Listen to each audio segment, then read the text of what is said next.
I just whisked up some hojicha, so I'm gonna pour that in here.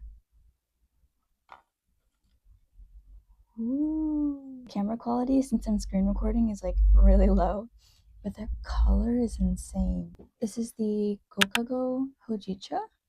I'll show you the packaging once I put this down. It comes in a little packet like this. Looks like this. And like the packaging will, it's like a little triangle, and the packaging will be in here.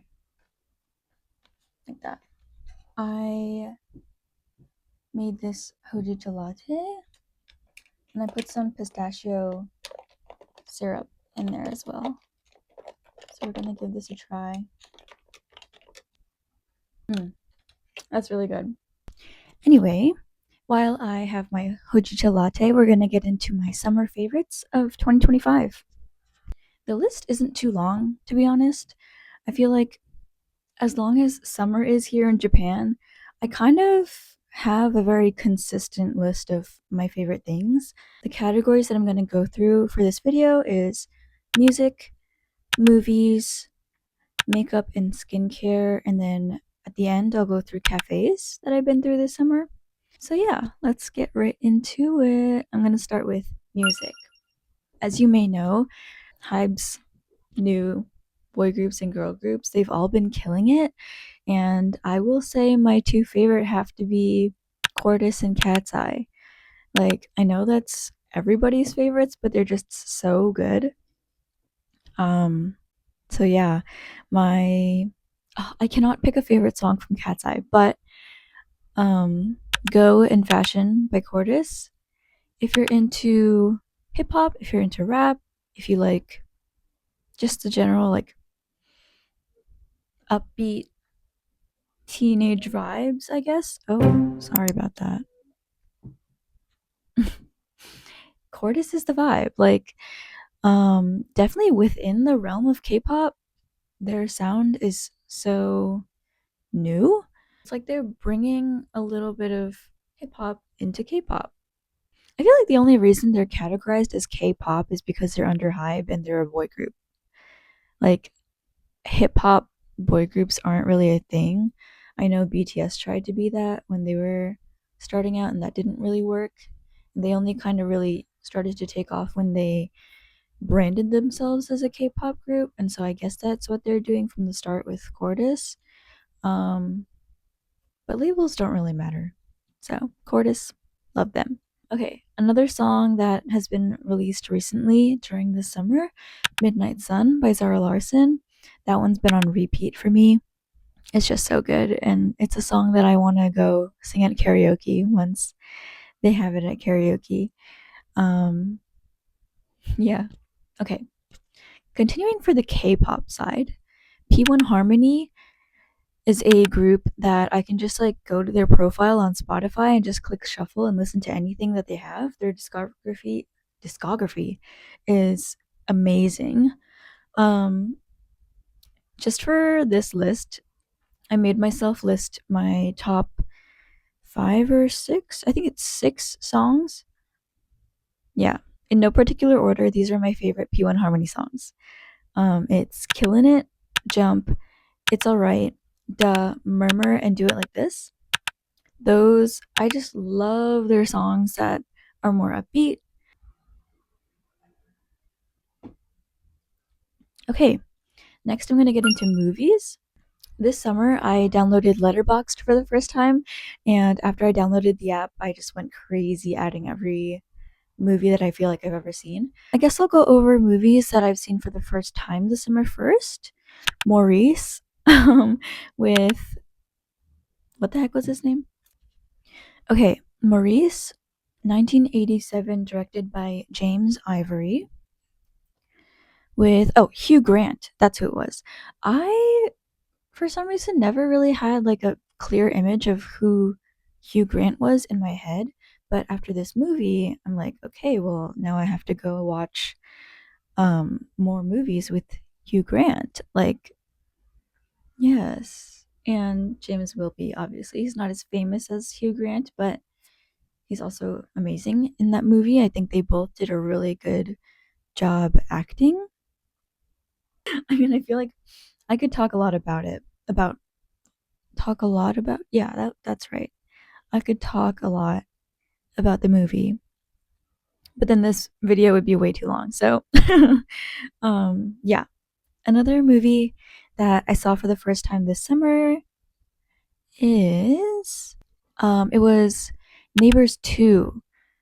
I originally watched it because that one reel that I saw with Alison Brie doing a street interview. Obviously, Alison Brie and Dave Franco are doing their new movie together, was it? Yeah, I have to watch that too. But she just like mentioned that Dave Franco was in this movie, and so I was like, okay, why not watch it? He's not like a main role per se, but nonetheless, still a great movie. I thought it was really funny. Um, and yeah, on the vibe of Dave Franco, this is not something that I watched for the first time. This is something that I will watch like over and over and over, and it'll never get old. Now You See Me 1 and 2, I love both of them.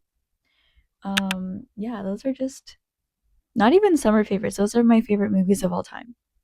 So yeah, I think that'll be it for movies for this summer. I didn't actually watch that many movies. Hopefully during ooh, actually, you know what? One more movie that I watched for the first time. Superbad. I watched Superbad for the first time with Jonah Hill, Michael Cera, and Christopher Mintz-Plasse. Is that how you say it? They're all really funny. Loki, like in a good way, got jump scared by Emma Stone in this movie too. I did not know she was going to be in this film. But yeah, 2007. I can't believe I've never watched it. So I really enjoyed Superbad as well. Okay, that's going to be all for media. Let's go into makeup and skincare. My first one is going to be e.l.f. products. Drugstore products, very affordable. The e.l.f. Tone Adjusting Face Primer. I use this every single day, and it lasts for quite a long time because I think you don't really need to use that much.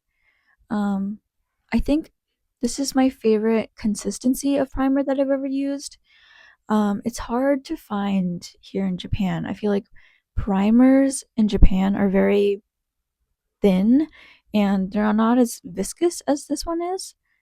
And I just don't think that the primers that I've tried here in Japan really do like the smoothing out of my pores that I like with this primer. If you want a primer that gives you a smooth base, I would go for this one. And then my next e.l.f. product is the Glow Reviver Lip Oil. And then I specifically like the shade Jam Session just because it's more like a dark red, mauve, maroon type shade. I think I tend to gravitate towards those for pretty much any lip product.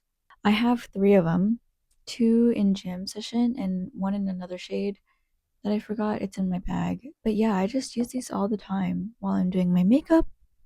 After I do my makeup, yeah, it's my favorite right now. Okay, going into more the skincare route, something that I just bought this summer and that I've been loving is the VT Cica Mild Toner Pads.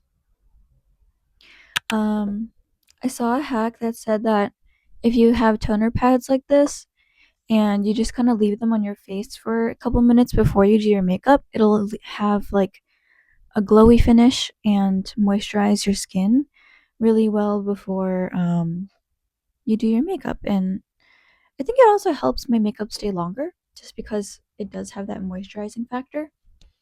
So yeah, I've been using that a lot.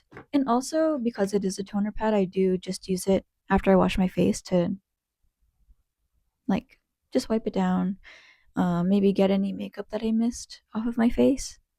So yeah.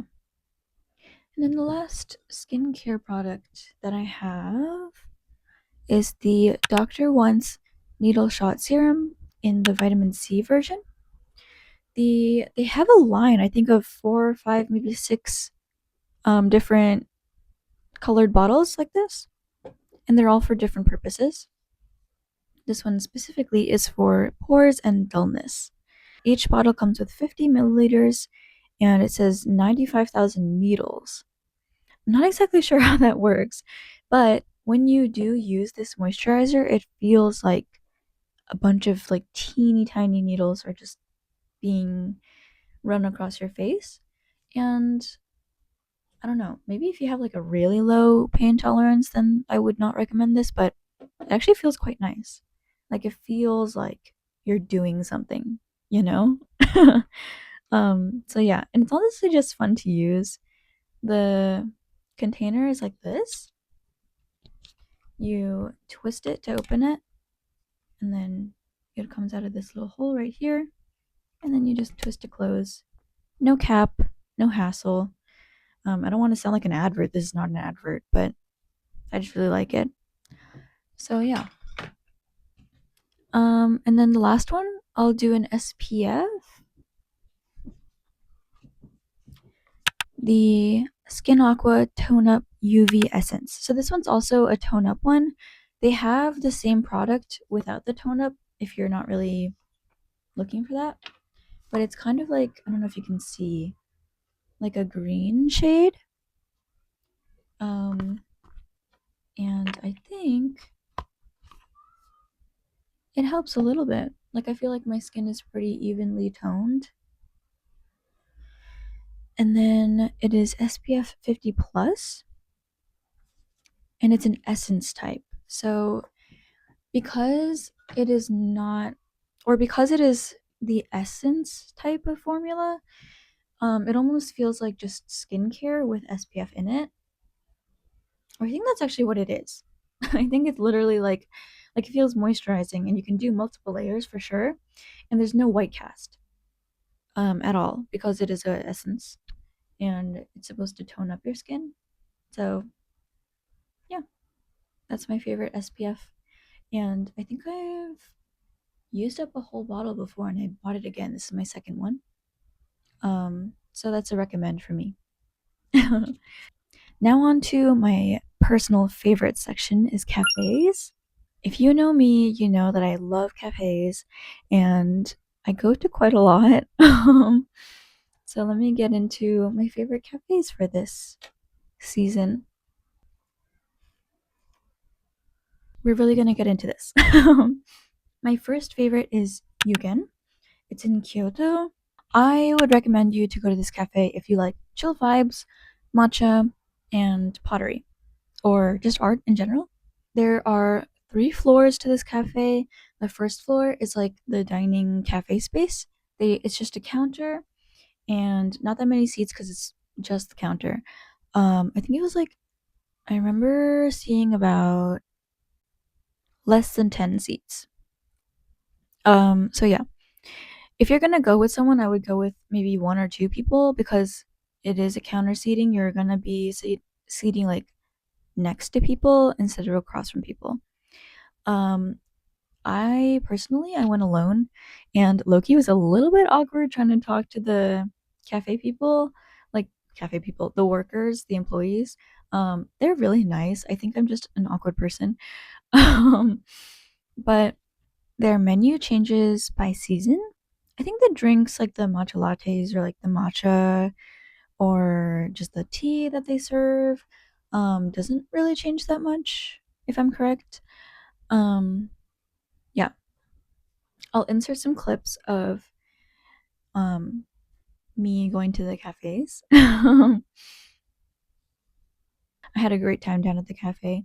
And then afterwards I went up to the gallery. The gallery is, I would say, mostly pottery for sure. But they do also have some works made of metal. And I would say those are more like cutlery rather than like artworks, you know? But they are handmade. So they are like very classy. They do have that handmade look to them. that I personally really love, and I would love to have them if they weren't so expensive. Maybe in the future, we'll see. But yeah, I don't know. I just had the vibes were great. I had a great time just walking around. One thing to keep in mind is that when you go up to the gallery, you will have to take your shoes off. The floor is kind of like glass or like a resin thing. It almost looks like water. I didn't take a picture of it, unfortunately. But yeah, you're gonna have to. They have sandals for you to wear to walk around. So just keep that in mind if you're gonna go. And the sandals are quite big because I think they only have one size. And my feet are honestly pretty small, so I had a hard time going up the stairs, and it was honestly kind of embarrassing. But anyway, so yeah, Yugen is the first cafe that I'll recommend. Okay, the second one is coffee roastery Tabinone as well as crops. These are one and the same, but also a little different, I guess. So the basic like cafe, right, is the coffee roastery Tabinone. They're open for regular hours, and it's honestly a really nice, cozy cafe. And it's also in a secluded area that's like not really touristy at all in Kyoto. So if you're looking for a chill time, in a small cafe with not a lot of people usually, I would go there. And then Crops is what I believe to be like a side project of this cafe. The owners are the same, I think. But Crops is kind of like a sub cafe. They have a different menu, and they're only open once a week and then for 2 hours each time. So very short hours. I would say the difference is the menu. Like, obviously, other than the times that they're open, the menu is different. So, yeah, I would love to know why they do that. Maybe one day I'll go and I'll ask why they chose to do those separately. But yeah, so that's another one. Okay, so the next one is in an area, like the same area as Crops and Tabinone. This one is Susanatsu. So again, if you're a pottery lover like me, I would recommend this one. This one specifically, they serve, well, not serve, they serve your food and or drinks in Okinawan pottery, which is very cool. Like, I think the owner used to live in Okinawa for a while, and he really just fell in love with Okinawan pottery. And I'm pretty sure he also uses some of his own pottery in the cafe as well. This is another cafe that's doesn't have a lot of people, and I would say usually is not very crowded. So if you just want a chill, quiet time, this is somewhere that I would recommend. They also have a gallery on the second floor. So if you're looking to purchase some Okinawan pottery or just, pottery, I would say the variety in the look of the pottery at Susanatsu is um, vastly different from Yugen. I think Yugen is a bit more curated. Not in like the region that the pottery is from, but more of just how everything is more cohesive and looks like they're all part of the same thing. Susanatsu is more like taking different artists from Okinawa and bringing them kind of together in the same space to show you like this is all of the types of pottery that you can see in Okinawa and that you can find in Okinawa. So yeah, I absolutely loved this place. I would love to go back again, obviously, and ask like what about the pottery in Okinawa is so kind of unique? Like what's a technique that's specific to Okinawa? That's something that I would like to ask next time that I'm there. Okay, the last one for cafes is going to be Kurone in Osaka. This one is not as secluded as the other cafes and is pretty well known, I would say. If you go there, there are definitely going to be a lot of like young people taking Instagram pictures. So if you're not about that vibe, I would not go. But it's a really cool cafe because it's a record cafe. You can listen to vinyl records while you're enjoying your cafe experience. Yeah. This one I definitely wanted to go with a friend. I went with a friend. They have, I think it was Go, the game. And so we played that while listening to records. They had a good variety, but not that many records just like as a whole, which is fine. I feel like there was still something for everybody there. So yeah, there is, I would say, be aware of the seating charge if you're going to go. When we went, it was a weekday. So the seating charge was 1,000 yen. If you go on the weekend, I would expect a higher seating charge. So, yeah, that's something to keep in mind. But you're paying for the experience, the record experience. If that's something that you don't have yourself at home, you're just gonna have to, suck it up and pay for it. However, they are open very late. They're open until 11 at night. You are allowed to go alone. And if it's not crowded, then I think they do let you stay quite a long time. I remember we stayed for a couple hours because there weren't that many people who were waiting. On the second floor, they have sofas or like beanbag type of seating. And so that seems like a really chill time. Um, yeah, as I said, I went with a friend, but I would love to go by myself next time. Every cafe that I've shared in this video is a cafe that I would absolutely love to go again someday. I think that is it for this video. I hope you enjoyed. It's honestly still feeling like summer's gonna last a while here in Japan, especially in Kyoto. Um, the weather is still continuing to be quite hot, although the humidity, I think, at the time that I'm filming this, has gone down a bit. So I am manifesting autumn to come very soon, and to last a long time too. Unfortunately, I don't think autumn will last that long. I think last year it was only like 2 or 3 weeks at most. But I'm praying. I'm praying. I'm gonna. Well, I don't know. I don't know where that sentence was gonna go, but I hope autumn lasts a long time this year, and I hope that winter is not too harsh this year. And yeah, I just had a great summer. There will be more kind of summer vibe videos on this channel before autumn comes because, as I said, it just does not feel like summer's gonna end yet. So, anyway, that's all for this video. I hope you enjoyed, and I'll see you next week. Bye!